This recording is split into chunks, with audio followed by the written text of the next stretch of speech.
তারপরে আমি সেটা দেখবো। একটা প্রচার চলছে বোম ব্লাস্টের বিষয়, তো কি বলবেন এটা আপনি?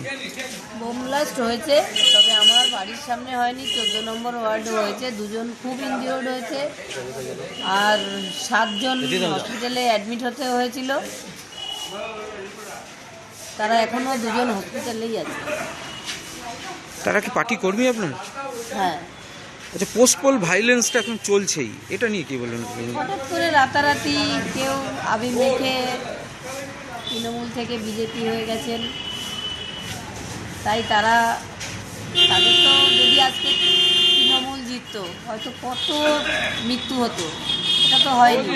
ওরা সব ভেঙে চুরে চুরমার করে দিয়ে যেত। ওরা সেই জায়গাটা থেকে ওরা ওই আমাদের গেরুয়া আবির মেখে সেই ভাঙচুরটা করছে।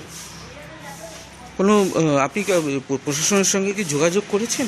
হ্যাঁ হ্যাঁ, আমি থানায় গিয়ে সবাইকে বলে এসেছি, সব বড়োবাবুদের সঙ্গে কথা হয়েছে।